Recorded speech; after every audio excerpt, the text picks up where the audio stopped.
You know, a good man always keeps a clean, organized workspace. I am not a good man. So I am here to provide you with the authentic unboxing experience of what I believe to be the very first unboxing of a Ruger Mark IV 2245. If I'm not the first, then I don't know. I claim that title. First on YouTube. What do we got here? License plate. This is barely big enough to be a motorcycle plate. Really cool. Sticker. Neat. Manual. I'm not going to read that. Is that a pin? Yo! Okay. Alright. Okay. Extra mag. Let's see. Required lock. Some kind of washer. Don't care. This is what we're here for. And don't mind the rubber grippers. No love, no glove, no love. As it's famously said. Just don't want to get my grubby fingerprints all over this thing. So this is what we're after. This is the Mark IV 2245 50th anniversary edition. Still got all the oil on her. Attractive looking gun. I probably should do a safety check, but as evidenced by the dog dick red chamber flag, don't think that's going to be necessary. Shaw. Oh, wow, that is stiff. Oh, it's probably because the mag's in it. Dumbass. Yeah, so we got two 10-round mags, the firearm, and that's pretty much everything that's relevant. I don't know. I find humor in the safety culture that exists in today's environment. I always get a kick out of, never doing the whole, like, showing clear and everything. If you can't tell that your gun is not loaded, frankly, I don't know, man. Now, I'm not advocating self-harm or anything at the risk of, looking soft in my old age, but, man, like, some of you people just need to calm the fuck down, you know what I mean? But just for you, here's a safety check. Yeah. Oh, you can't fire it with the mag out of it. Bastards. Who engineered this thing? All right, well, it didn't go off, which means it's safe. There, just for you. You're not supposed to dry fire a rimfire. You're going to be fine. So what makes this thing special? From what I can tell, not really a whole lot. It's got some fancy inlaid, I shouldn't call it engraved.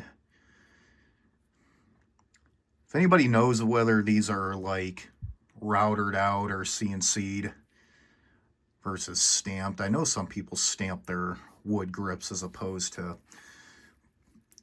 spending machine time putting them in a vise and holding them down and such. But yeah, that's the grips right there. One thing I noticed off the hop that I'm not particularly fond of is you got some fuzzies here, some tear out from the wood grain. What's up with that? I mean, it's not, it's not the end of the world. It's nothing a piece of 120 grit sandpaper won't take care of. Just take a feather along the edge there, and I'll take care of that. It's like, there's little fuzzies on the ends. Like, this is supposed to be a special edition. Like, this other grip isn't bad. It doesn't look bad. I don't know.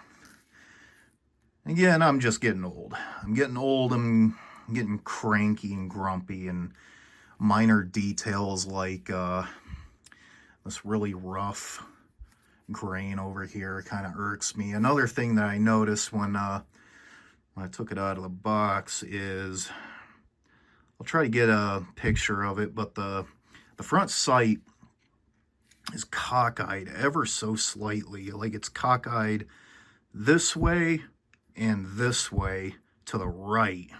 And it's like, there's just no way that left the factory like that, man. Like, I mean, it had to, because I'm staring right at it and it's fresh out of the box, but like, god damn, dude, come on. Come on. Anyway, other details, like, I'm not gonna show you the spec sheet because you can just Google that, but you got, so the Hackathorn,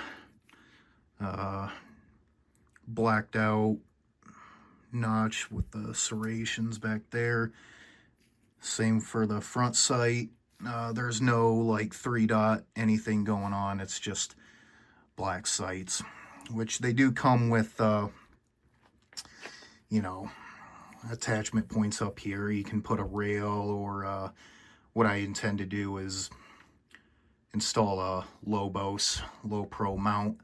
This is a what is it, 1.85 center to center spacing on these two holes, so you need to get a mount accordingly for that. And this is half 28 threading on the end. Let's check the threads. Yep. I like that they include this wave washer. That's a nice touch. No chattering on the threads that I can speak of. The end thread, and again, you're probably aren't going to be able to see this all that good. The end thread is, it's pretty rough. Yeah. Oh, it's got soot on it. It's probably from the factory. They did test fire this. If I pull this back, yep, there is minor evidence of brass shavings. Anyway, yeah, that's not much to this thing. Just a standard Mark IV, that, at least that I can tell. Oh, and by the way, this this washer right here, that's for your ambi safety release. You undo these two Allen bolts, and then you remove the cross pin there, and then this replaces that if you don't want ambi, which it doesn't seem to have an effect on me. But you know, if you got like massive knuckles and that's irritating you somehow, some way, then you do have the option to get rid of it. Not mag release, the I guess they call it the slide stop, but I always call it the bolt release, is pretty far forward. I do not have small hands, and I gotta really reach up there to get that puppy. Look at that right there. Yeah, the frame, the lower frame is all polymer. Doesn't feel bad. It just feels like a standard 1911, which is the 44 or the 45 part of the 22/45 designation. Anyway, enough about that. That's just a look at this thing here. I'm going to get it slightly cleaned up and put back in the bag and the box, because it's going to somebody else that's not me. This is a birthday present for a family member of mine who is very near and dear to my heart, and I know that they're going to enjoy it.